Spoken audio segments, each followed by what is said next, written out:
Okay, it's January 3rd, 2019, 12th hour, bringing you Robert Nelson, also known as Bob. Yeah. And we are working on Keys, Love Letters from God, number 24. And it is the final judgment. I have to tell you, there are going to be some people who might not be real happy when they hear this, but that's okay.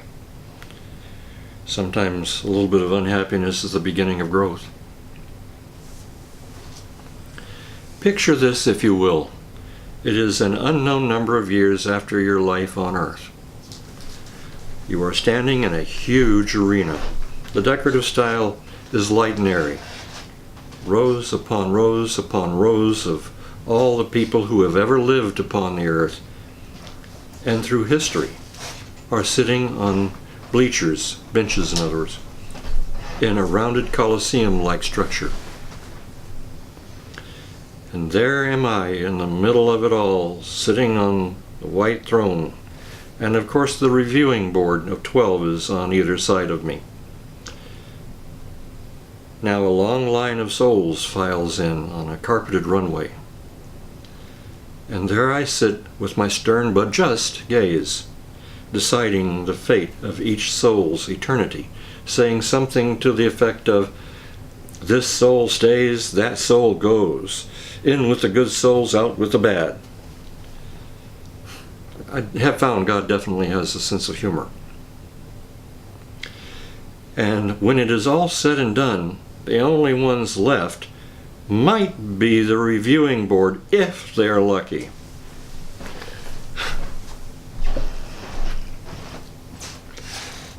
I have just painted such a scenario for you in order to show you just how unworthy such an event would be of you and me. I don't judge. Boldface capitalized. At the heart of the law is love, remember? And this is what I am. This is all I am. For those who believe in such a monstrosity as the final judgment, reality may well be a bit disappointing. Do never attempt to use me to condemn your brother or sister to hell for you. That's very, very, extremely important. I'm going to read it again, that one sentence. Do never attempt to use me to condemn your brother or sister to hell for you.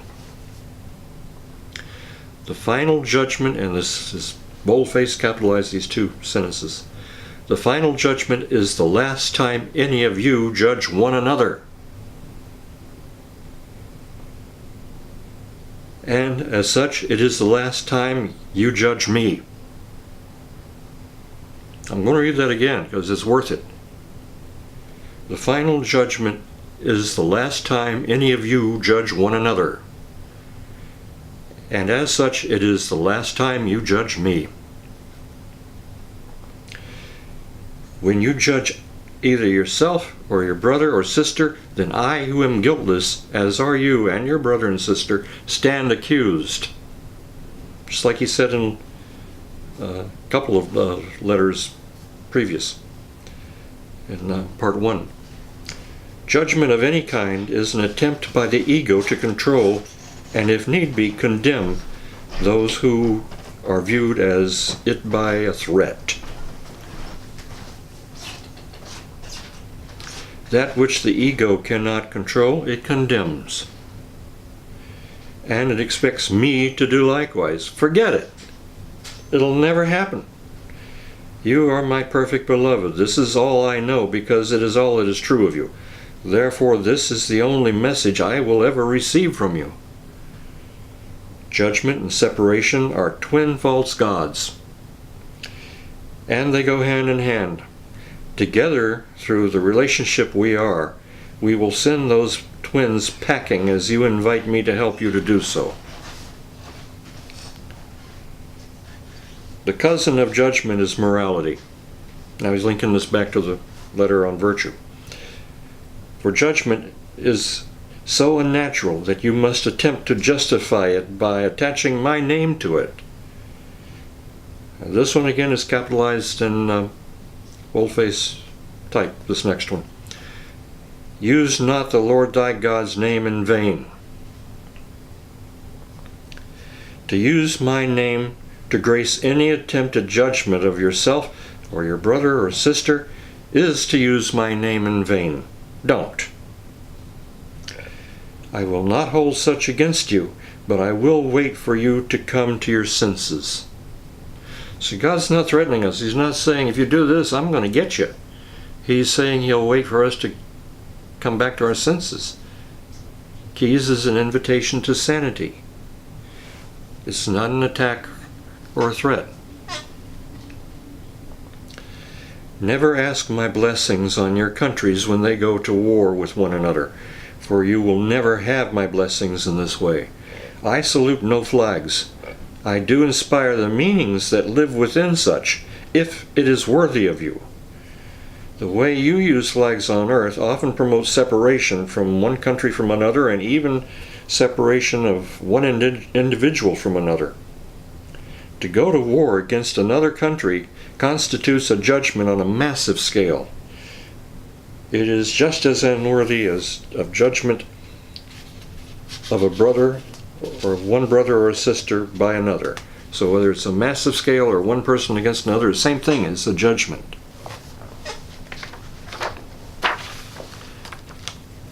I'm going to tell you something about judgment. I'm doing a little break here from reading. Judgment is murder. Because judgment is the denial of the presence of God. Judgment is the denial of the Spirit of God. And it is murder, whether you pull a weapon and shoot or not. It's still murder. In the Ten Commandments, it doesn't say thou shalt not kill. The actual interpretation is thou shalt not murder. You see, judgment denies the human potential and forges another one of those chains and locks that we're trying to unlock. There is no final judgment on my part because there was never an initial judgment on my part. Wow, that is heavy. It is simple. It rewrites reality, just as it's helping to rewrite us. I'm going to read it again. There is no final judgment on my part because there was never an initial judgment on my part.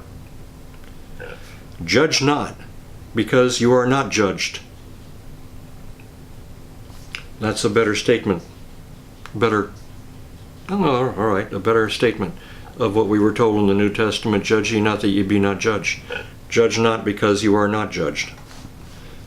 Accept no judgment from your brother or sister, and give none.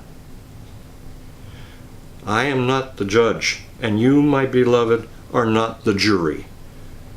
And this is capitalized, and we've heard it before in boldface print. I am the unjudged and the unjudging. To be the kingdom, now he's not saying to get into the kingdom, he's saying to be the kingdom, so must you be also, the unjudged and the unjudging. I am proud of you, God.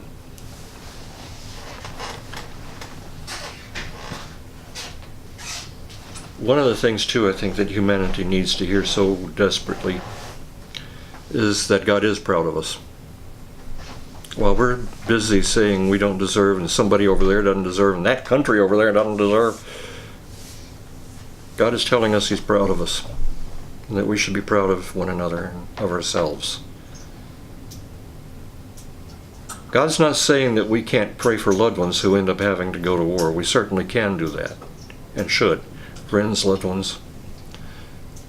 But He's saying that He will not honor our attempts to go to war against another country, because that's a mass judgment. And we tend to do that, don't we? That country over there is evil and bad, and we kind of need some of the resources they have that we wouldn't have unless we do go to war. Oops, not supposed to talk about that. Well, tell you what, and this gets gross, somewhat metaphysical too. The fact is, there are Satanists and greedy asswipes. Yeah, I said asswipes and I meant it.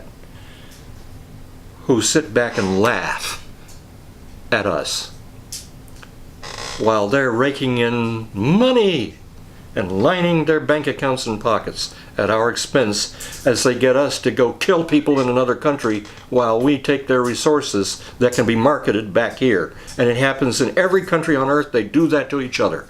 The United States is one biggie that does it, but there are other biggies that do it too. It's a human failing where we have to start learning not to fail. You know, there was a very popular show a while back called MASH. It was based on the war in Korea back when I was a kid, a little kid. And one of the main stars in there, a guy by the name of Hawkeye Pierce is his character's name, would often say, what if they called a war and nobody came? You know, like calling a party and nobody would come, nobody would show up? What would happen? It'd be pretty hard to fight it, wouldn't it?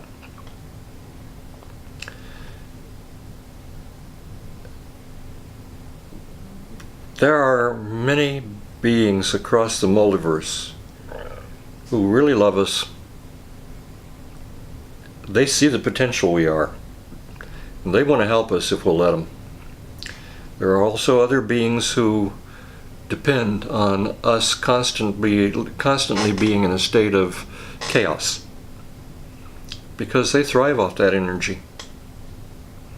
Just like the asswipes who are making money hand over fist by building weapons for both sides of the conflict.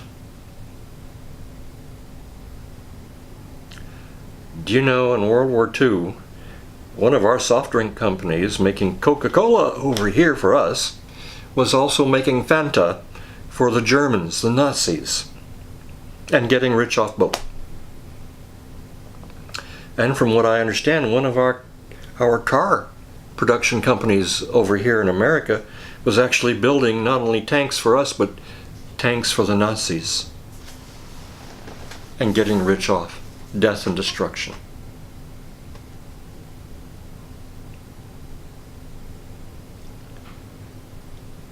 Those asswipes sit back laughing, just like the ego does when we judge one another. I'm leeching energy off him or her to keep me alive while I get him or her to fight somebody over there.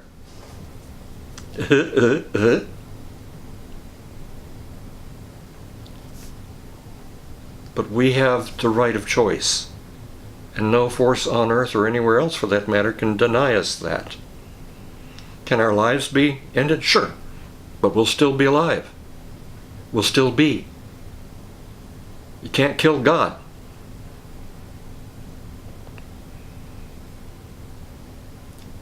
We have the right to take our lives and our power back, and to refuse it to those things which are not worthy. I didn't say evil now, did I?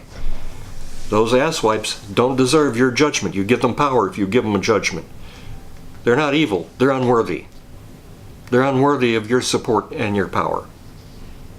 And they're unworthy of your hate or your love. Sooner or later, they're going to be in a realm where they can't get anything. And when they're ready to, after they've had enough of that hell that they've imposed on themselves, it hadn't been done to them by anybody else, then they'll decide to grow up when they're ready. That's the way of things, people, like it or not. That's the way it is. And again, I wish you Godspeed from the bottom of my heart.